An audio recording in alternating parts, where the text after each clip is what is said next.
Hi, I'm the Math Guy Steve. Let's try solving this equation. So, when solving equations that are polynomial equations, our first attempt is trying to solve them by getting 0 on one side and then try factoring the other side. So first, let's try getting 0 on one side here. And our first step would be, say, subtracting 84x from both sides. So that would give us what? 3x cubed minus 9x squared minus 84x equals 0.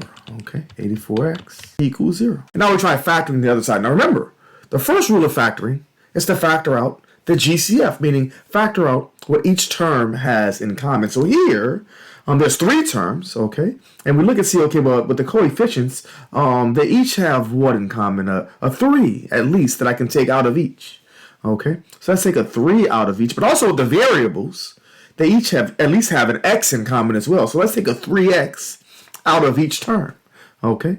And so really, remember, factoring is really unmultiplying or kind of dividing. Okay, so we take 3x out of each, meaning now we're going to divide each of these by that 3x that we pulled out. Okay, so if I take a 3x out of this first term, what's left is x squared. If I take a 3x out of this second term, what's left is a negative 3x. Okay, if I take a 3x out of this third term, what's left is, let's see, okay, 3 into 84. 3 and 8 is 2, so that's 6. Subtract 2, 4, so 28, okay, minus 28. Got it. Now we always try factoring further. So how we factor further here is by saying, okay, well, now there's a 1 in front of the x squared, so we can go to straight what I call double bubble, okay? This double set of parentheses, x and x, right? And then we need numbers that multiply to give us this negative 28. All right, and combine to give us negative 3. All right, so here we'd say, okay, for 28, let's see, the numbers that multiply give me 28. 1 and 28, what, 2 and 14, 3 doesn't work. 4 and 7, I think, works. Okay, because those can combine to give me negative 3 by saying positive 4 and negative 7. So plus 4 and negative 7. That's what we put in our double bubble. And then this 3x, it just mosey on down. Okay, I don't know if people still say mosey, but I do. All right, just mosey on down. All right.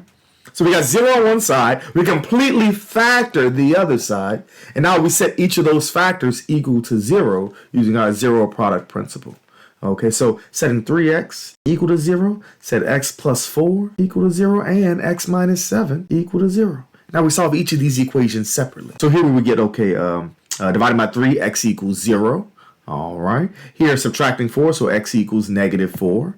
Right. And here adding 7, x equals 7. And so those will be our 3 solutions to this equation, okay? Now, don't forget we have our check step, okay? We call it the Nike step, okay? Just check it, okay? So how we check is by taking those 3 solutions, plugging them back into the original equation, all right? And making sure we get a true statement. All right, let's check it, okay? Check step, let's do it. All right, so I'm plugging 0 into our original equation. We get 3 times 0 cubed minus 9 times 0 squared. Does that equal 84 times 0? Yeah, we get 0 minus 0. Does that equal 0? Yeah, sure does, because 0 equals 0.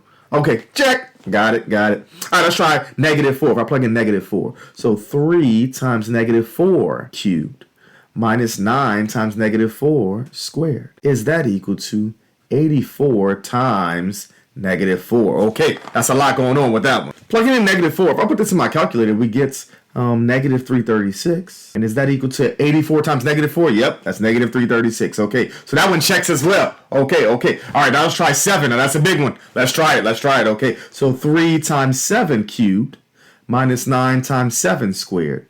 Is that equal to 84 times 7? Is this true? Let's see. All right, so putting that in my calculator, 3 times 7 cubed minus 9 times 7 squared, we get 588. Is that equal to 84 times 7? Yep, that's 588. So that one checks as well. So all 3 of these are our solutions, okay? Meaning, again, solving polynomial equations is not too bad. As long as we get 0 on one side, completely factor the other side, set each factor equal to 0, and don't forget that check step, okay? Plug it back in and see if we get a true statement. So always remember, math is everywhere.